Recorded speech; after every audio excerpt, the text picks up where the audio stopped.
What is going on, guys? It's France, and we're here for AEW review for December the 16th, 2020. We are a week from Christmas. Yay to everybody who loves Christmas. And we are on the road to Revolution, which is in 2 months, 2 months. And before that, we have Holiday Bash next week, New Year's Bash the week after that, New Year's Bash Part 2 the week after that, and Beach Break later in the month, next month. This was not a good show. This was AEW's got it.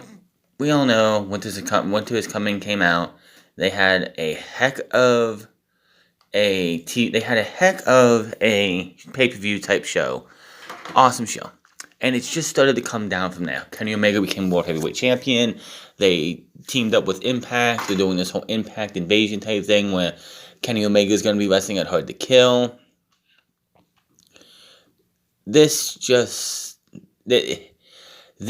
need to remove Don Callis from the equation ASAP because he's not helping anything. He's actually making it worse. If he wants to be on commentary for all of Kenny's matches, and it's like he has to be on commentary for all of Kenny's matches, that's fine. Fine, he's a good commentator as long as he does normal Don Callis and doesn't try and overdo it. But man, that main event between Joey Janela and Kenny Omega, he took any chance of that being a decent match to a good match. He took all that steam out of that match with his just trying. I know he's probably like, oh well, you don't like it. He's doing his job, but it's just I honestly want to know who benefits from the Impact Wrestling AEW crossover. Nobody has benefited so far. Well, I know it's only like week 3, and you have to give it time, but nobody's benefiting from this. Impact might have benefited last week because they had the biggest numbers in their history since going to Twitch/Access, and this week was down, and it's still bigger than usual. But you have Tony Khan and Tony Schiavone show up in the last 2 weeks, burying Impact Wrestling, burying everything that they have done. Why? Who the fuck knows why? All I know is it hasn't been good. Not one bit. So, we started this show off with Hangman Adam Page. We'll get to that stuff in the main event. And the Dark Order's John Silver and Alex Reynolds versus the Hardy Party, Isaiah Cassidy, Mark Quinn, and Matt Hardy. Now, the story in this match is the Dark Order is trying to get... Well, there's 2 stories in this match. The Dark Order is trying to do everything they can to sweet talk Adam Hangman Page into joining the group. And he is resisting and doesn't want to join Dark Order and all that good stuff. On the other side, you can tell if you watch this match that Matt Hardy is turning heel. It's not gonna be right away. He's going to be a heel very, very soon. Because there are times in this match where Matt Hardy had the referee distracted, and I think it was John Silver, Alex Reynolds was in their corner, and Matt's like, "Get him, guys! What are you doing?" He's trying to give them a signal. He wants them to attack, and they're not doing anything, and he gets all mad and everything. So Matt Hardy is like, there was a tease last week or the week before with the Battle Royal, where he eliminated Isaiah Cassidy from the match, and that was the start of this. He's slowly turning heel. I mean, yes, we did get the Matt Hardy, the $1 billion, what the fuck is that called? Big Money Matt, Big Money Matt a couple weeks ago, just talking, calling us all, just being an asshole to the fans. He called us all, terrible things. And that's the start of it. He's going to be a heel probably by the end of this year, maybe next year. He's going to, very soon. I'm not sure. But, yes. Multiple times in this match, it was just Hardy is trying everything he can to cheat. And the match comes down to it. If I can get my cursor to move. Hardy tags in as Paige has Quinn in the powerbomb position. Hardy hits Paige with the side effect. Hardy goes for the twist of fate, but pushes him into the corner and takes Hardy out with the clothesline. Reynolds and Quinn tag in. Reynolds goes up to the offense. Dark Order and Paige show their teamwork with an impressive tag team combination, ending with the German suplex.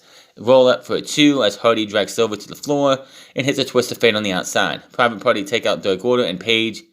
Private Party hit Gin and Juice on Paige. Hardy tags in, cover 1, 2, 3. Mark Quinn is looking like, what the fuck just happened? We hit Gin and Juice, that's our finish. We go in for the pin, 1, 2, 3. But Hardy's like, nope, I'm gonna take the pin.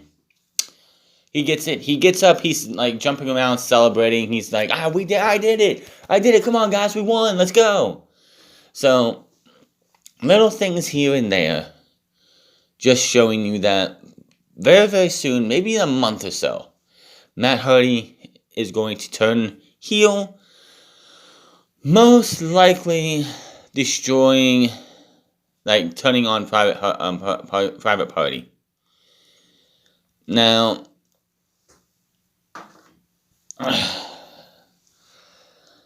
backstage, Alex Marvez asked MBF about his accolades with the New York Times and Dinner Debonair, which in the best of the year, the Dinner Debonair got a plaque holding, as it was one of the best things at the New York Times. Which, who gives a shit about the New York Times? I don't.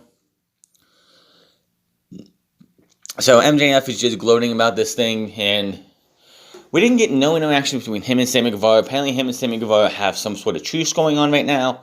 It's going to be soon, not now, but soon, that Sammy Guevara is going to be leaving the Inner Circle, and it's going to be because of MJF. MJF, during that ultimatum said, I'm not trying to break us up. I want to make this stronger. It's going to be that he's doing he's doing the opposite of what he said he's trying to do. He is going to tear this group apart. Hopefully not breaking up Santana and Ortiz, because that's one hell of a tag team, and you really don't want to break them up. So, we're in the Rhodes household. This was interesting. We had the Rhodes household. They're putting up Christmas lights and other Christmas decorations, and doorbell rings. Outside is a little present wrapped up. Brandi's like, just shrugs her shoulders like, why not? Cody grabs it. They go to sit down. They open the present. And inside is a little, it looked like a little medallion on a chain. And it said, we're expecting a new baby due in 2021. They kiss. And then we pan out to see Pharaoh wearing a bandana that says, baby security in training. Cody Rhodes and Brandi are the latest couple in the wrestling world to have a baby. Congratulations to the Rhodes family. It's a major positive because these two are going to become parents, and the great-grandson of a plumber is going to be coming in 2021. So by 2038, it's going to be, if AEW is still a thing, which I'm sure it is. I mean, I don't see it going anywhere anytime soon. Their baby is going to be taking over the family business, because by that time, Cody's going to be, just working backstage and whatnot. But yeah, congratulations to him. That's awesome. Another positive is we don't have to have Brandi Rhodes in the ring anytime soon. So I'm just gonna, not trying to be that guy, but it works for me. So, I mean, look at the 2 different pregnancies we found out about on AEW television. Jon Moxley I think it was his feud with Eddie Kingston. He's like, I have a pregnant wife at home, and that was it. It was a throwaway line in a promo. Here, Brandi and Cody and whoever else in the in their company put together this video package to announce that she's pregnant. Just two different worlds in one big wrestling world. But again, congratulations to Cody and Brandi. Cody Rhodes with Don Anderson versus Ant Helico with Jack Evans. This was a really, really good match. So, yeah. Good match here. Ant Helico and Jack Evans they're a really underused tag team. I really hope they do get time to show everyone what they can do. I mean, their match last week, with the Young Bucks was fantastic. But, yeah, good match here. Cody and him went out there, tore each other apart. And Cody wins with the Cody Cutter. Not much else I can say about that. It is, once I said, a good match. Team Taz comes to the ring comes out to try to congratulate Cody on his new being a father. And Taz says it this way. It's like, Cody's gonna be a daddy. Oh my god, Cody's gonna be a daddy. No. Stark says, well, whoop-de-doo. No one on Team Taz got a congratulations for making them the Cody and Total Boy, a.k.a. Darby Allin, the bitches. Taz threatens to put Cody in the paternity leave on his Team Taz goes to attack. Lights go out, and Sting makes his appearance. He has the bat. Will Hobbs actually wants a piece of Sting, and Hook, of all people, is the first person to try and hold him back. So, the only thing, I wonder what Sting's actual motives is, but for now, and he does look up at Darby Allin for a bit. So, it's like, for now, it just seems like he's being the rescue. He's being rescue and bailing Cody out, because this is the second time he's done that for Cody. What else are they going to do? I don't know. It's fine that we don't know Sting's full motives yet. I mean, it wouldn't be Sting if he came out and was like, yeah, this is why I'm here. I'm in AEW to do this. And that's why I'm here. So yeah, Cody, he does that. They leave. He winks at Cody and they leave. And he leaves. So, and yeah, the fact that you had Sting show up, and Tony Schiavone is like, it's Sting, and this one just sounded so forced, so what do you say? It wasn't genuine. It felt disingenuous. I mean, when he made his debut, that one felt real. Like, he was really surprised to see Sting was there, even though on the post show he did mention how he talked to Sting a little bit backstage before the event, so he was aware that Sting was going to be there. Maybe he didn't know what Sting was doing, but yeah, he knew what Sting was there. Backstage, Miro is interviewed about his actions from last week. He was fined $750,000 for injuring the AEW staff, $25,000 for each person he hurt. It's all about the numbers. In regards to Orange Cassidy says, you owed me Orange Cassidy. He hypes up his match for Dark against Sonny Kiss before announcing the biggest wedding announcement with Kip and Penelope in regards to in their wedding day. Then Alex Marvez is like, what about those who put in the hospital? It's Christmas time. Bah humbug. It's my birthday. And he walks off. Eddie Kingston comes out to the ring and brags about taking out Pac, stating he went back home for the taking after being taken out, and calls out Lance Archer, and Archer comes out immediately. He brawls with those two brawl for a minute. Out comes Butcher and the Blade. They brawl and beat the hell out of him. Out comes Lucha Bros, and then Pac shows up. So the reason that I thought Pac was gone is because, maybe he was here. He did the two, because AEW's been taping shows every 2 weeks. They have a live show like they did tonight. Next week's show, because of the way the schedule is going to be on at 10 o'clock after after the Boston Celtics Milwaukee Bucks game, which will probably be about 10:30 that time. So AEW tomorrow is going to tape that episode. Well, the week that after the taped episode where Pac had his match with the Blade, and the week after that was the live episode, and Pac wasn't there. So when they had that match last week, Pac wasn't there because he wasn't there for the tapings in the first place, and that's why we didn't see him. So I thought maybe he went back home and he was going to spend time there for a week or two, because he's going to be able to go home. He ain't going to be seen for about 2 weeks anyway, so why not? Apparently he had a neck injury. Well, But he comes out, he slides under the ring.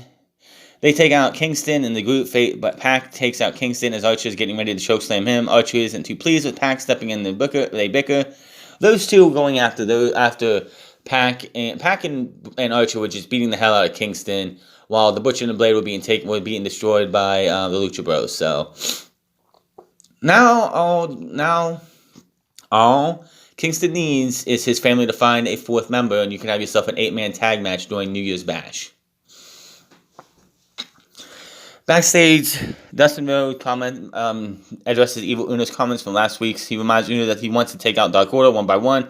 Starting with 10, he says next week he wants Uno, and he's going to he's fixing to kick your ass. Now, last week, Uno invited him to be part of the Dark Order as 7. I totally went to blank, forgot why 7 would be an offensive number to Dustin Rhodes. Because back in 1999, I believe it was, Dustin left the World Wrestling Federation at the time and came back to WCW, and the powers that be thought it would be a good fucking idea to put him in a suit, a black suit, with a black leather coat, his face bald, be completely bald, face and head completely covered in white paint, and a black top and a black cowboy hat, and call him 7. It was around the worst time of Dustin Rhodes' career, so yeah, that's definitely got bad memories for him. So that's why 7 was a terrible number, and I just skipped over me. I'm like, and then I listened to Dave Meltzer and them later in the night or something. I read something up later in the night. I was like, oh yeah, that's right. And then I went and saw the video again. I'm like, yeah, I could see why he doesn't want to be 7. So next week, Uno and Dustin Rhodes. Best Friends, Varsity Blondes, and Top Flight versus the Inner Circle of MJF, Jake Hager, MJF, Chris Jericho, Jake Hager, Santana Ortiz, and Sammy Guevara. Great to see Santana back. The reason Santana has actually been gone for the last few weeks is 1, because of the double tapings, and 2, his stepfather apparently passed away a couple weeks ago. If I'm correct, Santana also lost his real father earlier this year or late last year. I can't remember which one it was. I think it was earlier this year. That dude that just sucks, having to go through that much, like, pain emotionally with your family, like your father dying, passing away, and then your stepfather a couple months later, the same thing. That sucks. I hope everything's well with Santana. He was back this week, so that's great to see. But yeah, that's gotta fucking suck, though. This was supposed to be a 14-man tag team match, including Brandon Cutler and Wardlow. Unfortunately, Brandon Cutler was removed because Wardlow was unable to make the show due to family emergency. Not COVID, as far as we know. Maybe one of his family members, something. I don't know. But he was not there for this episode. He probably will not be there tomorrow night when they do the taping for next week. But yeah, I wish everything the best with Wardlow. I hope everything in his family, it will be fine. But yeah. So this was a typical. The one thing is Top Flight and the Varsity Blondes. Well, Top Flight, most of everybody got a shot in this match. They did a lot of the work in this match, in my opinion. So this was a jumble, convoluted mess as usual, as you see with these 10, 15, 20, 30-minute tag team matches. So there was a point in the match where the Best Friends and Santana Ortiz were in the middle of the ring. They brawled for a bit. Then everybody else came in to even it up and brawl all around. Hager did almost nothing in this match for the most part. Jericho hit Griff Garrison in the back with his bat when the referee was distracted. Hager blind tags in, hits a terrible F10, which that's Wardlow's move. I think that's going to be something they can talk about when Wardlow returns. But yeah, like, he dropped this man on his head. It looked horrible what happened there. Garrison, I feel bad. I hope he's okay. But yeah, Jake Hager should never be allowed to do that again. MJF tags in, gets the win. And just like Matt Hardy in his match, he's all smug, happy, and everything. They try to get some, Inner Circle tries to get some extra shot, but Top Flight come back in. They are not afraid the challenge.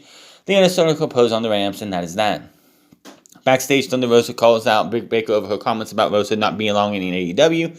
She claims she does belong in last. Rebel comes in, but only there to distract her. Baker comes up, attacks her, puts her in the lockjaw. She's like, "Oh, what are you hiding there? What are you hiding on your face? Rebel takes some water, pours it over her face while Britt Baker wipes the paint away. And then she looks at the camera and is like, oh, does this thing still work? Or did her ugly face just break the camera? And then they leave. So, I don't know if this is confirmation or not, but it just feels like to me that Thunder Rosa's time in AEW is going to be there for a while, whereas her time with NWA is probably going to be coming to an end. By the way, did anyone see NWA Shockwave on NWA Shockwave on YouTube? If you watched any of the United Wrestling Network episodes, like live pay-per-views, they took all the NWA matches from that and just put them on YouTube for free, which is kind of stupid. I just don't understand why the fuck you would do that. So, the Acclaimed, Anthony Bowens and Matt Caster versus SCU, Daniels and Kazarian. I honestly think that for the most part, because Scorpio Sky has been removed from SCU because you don't see him with them anymore. When AEW first started, even if Kaz and Daniels were having a match, because Scorpio Sky would be right there, but not recently. So Caster does his rap disc, but Kazarian takes it over, wraps him back, and just cleaned his clock with the rapping game. If this was a match on rapping skill, Kazarian kind of beat him to it. Now, here's the thing. John Cena is the master of the rapping gimmick. That was his thing. He made it his own. He did it better than anybody else. Now you're having this guy, 18 years later, coming out here, trying to put his spin on it, and his raps they're funny sometimes, but man, if it was Matt Caster versus the Doctor of Thugonomics, the Doctor of Thugonomics would kill this man every single time. Dude's got to work. If he wants to be a rapper, the dude has to get better at it. Plain and simple. Absolutely. So, Young Bucks were sitting outside for this match. They were watching from the crowd, as they do sometimes for matches like these. So, pretty decent match here. Blue Thunder Bomb by Daniels. He gets a 2 count. Bowens and Kazarian takes out Caster. Daniels is on top rope and hits a flying crossbody. Daniels goes up to roll up. But as Bowens kicks out, Caster hits him with the boombox. Bowens hits the power slam variation for the upset win, and that's that. After the match, Caster drops another rap on the Young Bucks, calling them, says they're acting like girls on their cycle, which really... Who approved that one? The Bucks, they want the Bucks to put the tag team titles on the line next week. The Bucks shake their head, and they're getting a tag team title match next week. Here's my problem with this. From day one, AEW promoted, we are going to have wins and losses matter. Now, yes, they won their last 8 matches. Fine. But 7 of them were dark. This was their first TV match in ever. They beat SCU. Fine. But why are you going to promote for a year plus, that wins and losses matter and we have a ranking system? If the number 5 team or the number 5 person gets a title shots should go to the number 1 contenders only. You diminish the entire integrity of your ranking system if anybody can ask for a title match and anybody can get a title match. Oh, you won your first match, you won your debut match. Here's a title shot.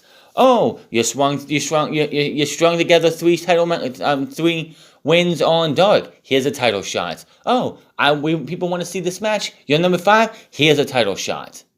This, why have the title? Why even have the ranking system if you're just going to give somebody who had 1 match on TV a title match? I just don't get it. I don't get it at all. It just makes no sense why they do that. It's just, it diminishes it. It's like, when was the last time the actual number 1 contender for the women's champion got the championship match, or the tag team champions got the championship match, or the the TNT Championship is a special case because it really doesn't have a number one contender. It doesn't have its own ranking system. It's just in the same ranking system with the men, with the world title. So I don't know how you would do that one. So, but yeah, the 3 major championships, it's like number one contenders should be the only ones getting a title match. Oh, well, that person's the number one contender, but they just got done losing. Well, if you lose a championship match, and this is another thing that I don't understand. If you're a number one contender and you lose that championship match, the next time we see a title match, the ranking system, you should not be number one contender anymore.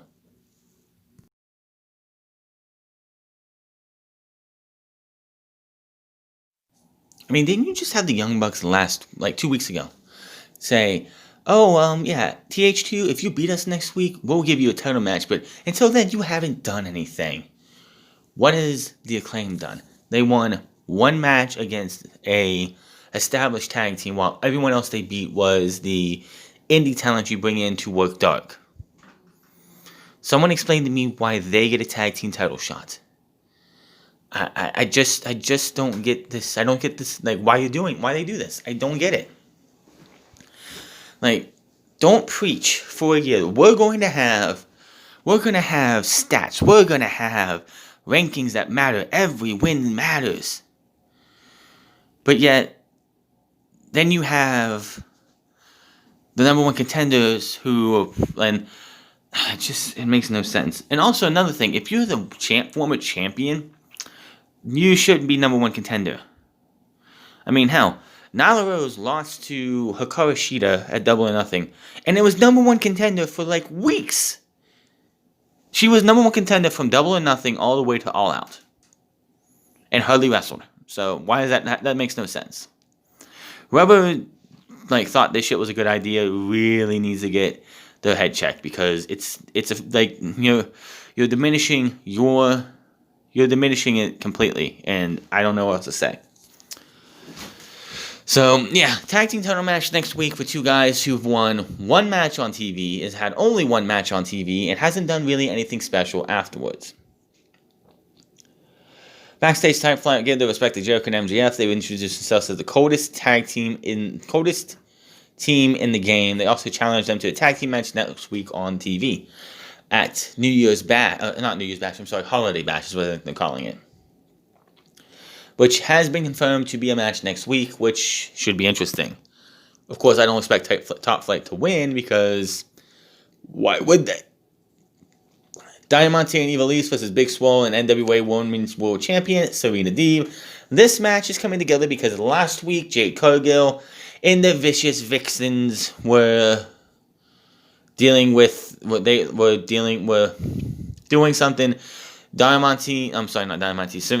Swole and Serena Deeb came in to try and stop them, and then Diamante and them came from behind and attacked them, and that's where we're going from here.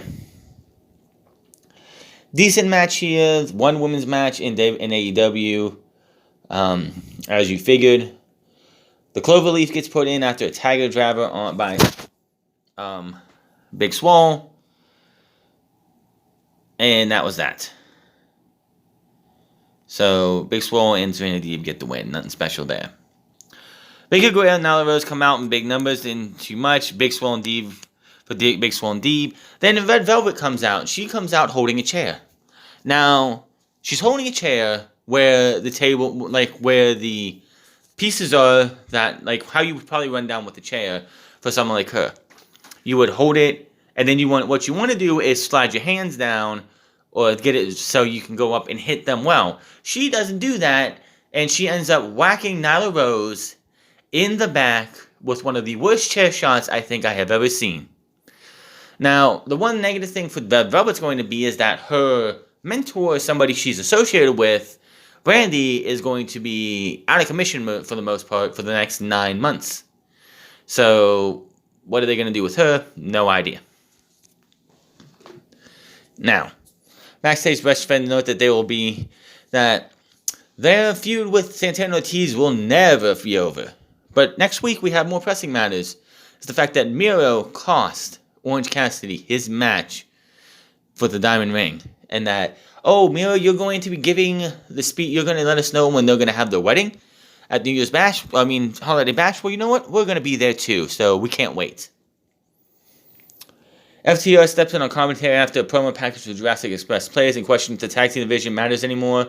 Is this what it's come to? We're two of the baddest motherfuckers in here, and we're getting left behind for Top Flight and Jurassic Express and all this other stuff, and they threats to say they will make these guys pay in the end. No DQ match for AEW title eliminator, Joey Janela versus Kenny Omega. If Joey Janela was to win this match, he would get a title shot in the future. And this was like, okay, I can see this happen. These guys have had a match before. It was Lights Out on Dark last year, but it was great. This was not. Joey Janela grabs a trash can and throws it at Kenny Omega as he's coming out. They brawl for a bit. Fucking Don Callis has a microphone, walks up to Tony Schiavone and says, oh, I could call a Kenny Omega match, so give me your microphone and get the hell out of here. And Tony Schiavone with the thing of the night. Screw you, get the hell out of here. Kiss my ass, get the hell out of here. So we have Don Callis yelling like a moron, yelling on commentary, doing road commentary with a mic so everybody can hear him while the match is going on. And pretty much Kenny Omega just beats down this poor guy. He gets the hell beat out of him. He goes for the one-winged angel, but a poison Rana gets taken out. Kenny Omega gets put on the table. Very, very scary looking spot here where Sonny Kiss propped the table up by the ramp. And it looks like he propped it to where the edge of it was hanging on the ramp area, or the stage area. So Kenny Omega's on this, and Joey Janela does a leg drop, and he lands his ass on Kenny's face. So that looked a little scary. But in the end, couple shots, couple V-triggers, one-winged angel, Kenny Omega gets the win. Then, as Kenny Omega and Don Callis are celebrating, out comes Pac, and says, dude, we have some unfinished business to deal with, but tonight, I'm not here to be selfish. Tonight, we're going to talk about the tag team elimination that eliminator tournament that we had back in October. And the fact that this man, Phoenix, was never defeated. Because if you remember, during that match, he got against his brother, which he won, he got hurt. So they had him forfeit his match to the next match against Kenny Omega to Pentagon, which of course Pentagon lost. So Don Callis is like, the talent did not tell the champion what to do. And then Pac's like, well, that's where you're wrong, Don, because I just got done talking to Tony Khan. And on December the 30th, 2020, the final episode of this show on TNT of 2020, we kiss this awful start to the decade goodbye. Kenny Omega will defend his AEW championship against Rey Fenix. Now, this should be a fantastic match. This is pay-per-view quality type match going on. I know how AEW is with their pay-per-view, like mini pay-per-views on TV. But Don Callis should not be calling. Like, if he wants to be on commentary and does actual commentating, fine. He is a pretty good commentator. But this shit is just getting old. How those Impact numbers do yesterday? Not as well as they did the week before. Why? Because this shit's already starting to stink so badly that fans of AEW do not want anything to do with it. This needs to go. And if I'm correct, Kenny Omega last week with Don Callis was the lowest rated portion of AEW. I think that and I honestly want to ask somebody, what does this do? How does this benefit Impact Wrestling if Kenny Omega comes over, he's beating down on your champion, and then you have Tony and Tony doing a paid advertisement, and the whole time they're burying the company? How does this benefit Impact Wrestling at all? in the end, people are going to walk away from this as like Kenny Omega is the AEW champion, and he's better than Rich Swann. He's better than them. And Impact Wrestling is just a place that sucks and has always sucked and it will always suck. So, again, tell me, how does Impact... Because AEW doesn't need that. Like, AEW did not need this. AEW did not... Impact Wrestling's got to be thankful that AEW decided, we're going to do this whole thing and we're going to help you out. Give you some publicity. Try and see if we can get you some more views and everything. They didn't need this. They never needed it. And hopefully they don't get sucked into like this being worse for wear. But yeah, this was a terrible... Like, the match could have been a lot better. I wish it would have got a little bit more time. Don Callis has just... He's like, anything that they're doing with Impact Wrestling and AEW right now, Don Callis is making it worse. Get this guy off my TV. He wants to be commentator on big pay-per-view matches. He wants to be commentator for AEW. For Impact Wrestling. That's fine. But keep him off my AEW television because he's not helping the product one bit. But that is your AEW on TNT review. Hit that subscribe button, comment down below, like or dislike this video. Find me on Parler at the France Club. Find me on twitch.tv/the France Club. And find me on Instagram at the France Club. And I will see you guys on Friday for SmackDown. Until then, my name is the France, and I'll see you guys later.